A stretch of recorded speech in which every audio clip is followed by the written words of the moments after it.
Agora aqui com o Magela. Magela, antes de mais nada, muito obrigado por estar aqui no CBN Maceió. Essa é uma data importante, necessária, e essa conversa muito mais necessária ainda. Um bom dia. Bom dia, Elias. Bom dia aos seus ouvintes.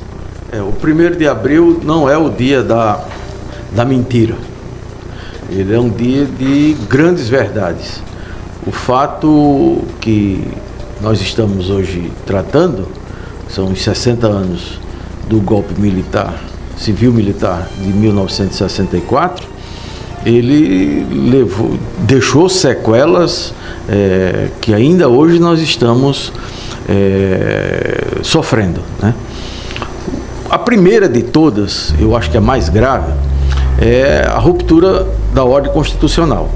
Existia um presidente da República constitucionalmente eleito, que era o presidente João Goulart, e que, sob o pretexto alegado pelos Estados Unidos e pelos militares e pelos civis no Brasil, o João Goulart era uma figura perigosa. Não se sabe, pelo menos a gente procura identificar qual o perigo que o João Goulart poderia causar ao Brasil e muito menos aos Estados Unidos e ao mundo, para ser deposto do cargo de presidente. O João Goulart, ele tinha bem claro na cabeça dele e na cabeça de quem o apoiava, que o Brasil precisava passar por reformas. As reformas que o João Goulart queria não são nada mais, nada menos do que o aprofundamento do capitalismo. E o capitalismo só pode ser aprofundado a partir do momento que a maior parte da população tem acesso aos bens. Por exemplo, o Brasil de 1964 era um Brasil essencialmente rural. Mais da metade da população brasileira vivia no campo. Então, a necessidade da reforma agrária, que é uma reforma eminentemente capitalista, os Estados Unidos fez a reforma agrária, a França fez a reforma agrária, o Canadá fez, a Inglaterra fez, todos os países do mundo desenvolvido fizeram reforma agrária. A reforma bancária, por exemplo, era uma reforma importante que o João Goulart defendia. Era estatizar os bancos privados? Não. Era simplesmente você conter o que chamava da remessa de lucros dos bancos e das empresas do Brasil para as suas matrizes, sem investir no Brasil. Então, você teria que ter uma forma de regular com um mecanismo muito mais seguro e que fosse rentável para o Brasil. Não era razoável uma empresa como a Volkswagen, por exemplo, ou a Ford, ou a General Motors, extrair o lucro que fosse aqui no Brasil e levar todo esse dinheiro para a sua matriz, para os Estados Unidos ou para a Alemanha, no caso da Volkswagen e da General Motors, para os Estados Unidos. Não era razoável.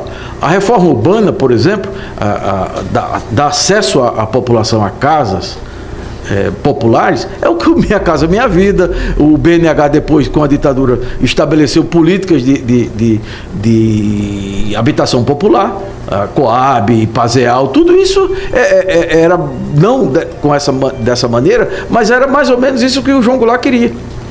A reforma universitária era outra bandeira importante do João Goulart, de ampliar as universidades e dar mais acesso à população à universidade pública.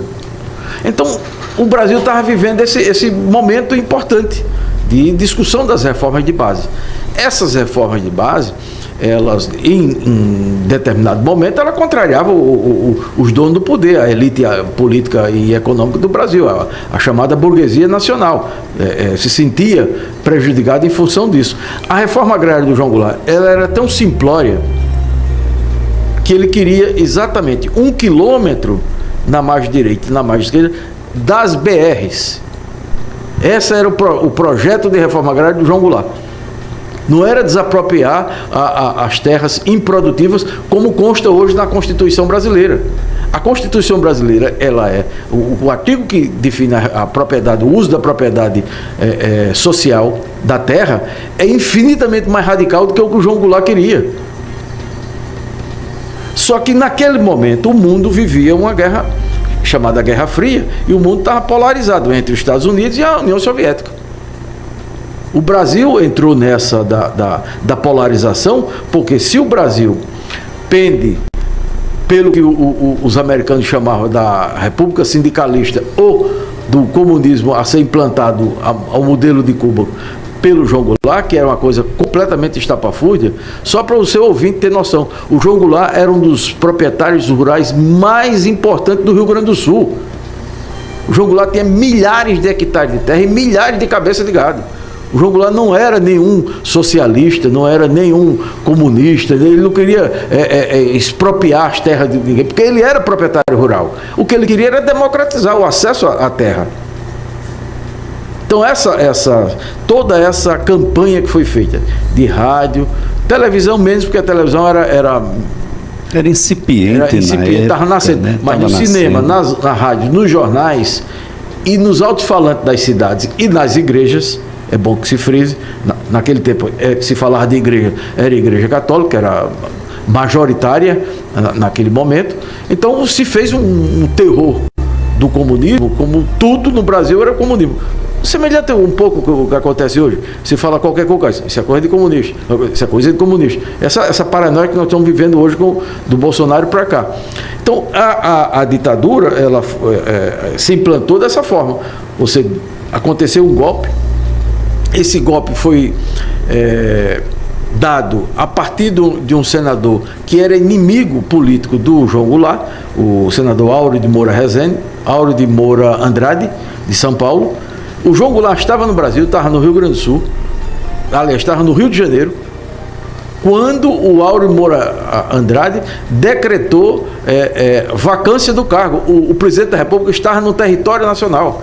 O João Goulart não tinha se afastado do Brasil. Então, foi um golpe de mão, forçado. E, evidentemente que as tropas do general Olímpio Mourão estavam descendo de Juiz de Fora para o Rio de Janeiro, né? Os comandos militares dos principais, Minas, Rio e São Paulo, estavam com o golpe, né? O comando militar, as três comandantes das forças, Marinha, Exército e Aeronáutica, também estavam fechados com o golpe. Mas o presidente da República estava no Brasil. Então, quando o Áureo Moura Andrade decreta a vacância do cargo, e aí tem nessa sessão um brado muito forte de um político conservador, como o Tancredo Neves. E o Tancredo Neves, se escuta na gravação a voz do Tancredo chamando o Áureo de Moura Andrade de canalha. Canalha, canalha, canalha. Então o Darcy Ribeiro, que era o ministro da Casa Civil, no dia seguinte mandou um ofício dizendo que o presidente estava no Rio de Janeiro e estava indo para Brasília. De fato, o João Goulart foi do Rio, foi para Brasília. Como Brasília estava sitiada, ele foi a tentar alguma resistência no Rio Grande do Sul. Mas, veja, no dia 31 ele estava no Brasil, dia 1º ele estava no Brasil, no dia 2 ele continuava no Brasil. Só do Rio Grande do Sul que ele vai para o Uruguai no dia 2. Então, o golpe foi dado no dia 1º de abril, a partir dessa ideia não é nem ideia, desse afã e do que estava armado já no Congresso, e que na oportunidade o Áureo de Moura Andrade deu o primeiro golpe, né?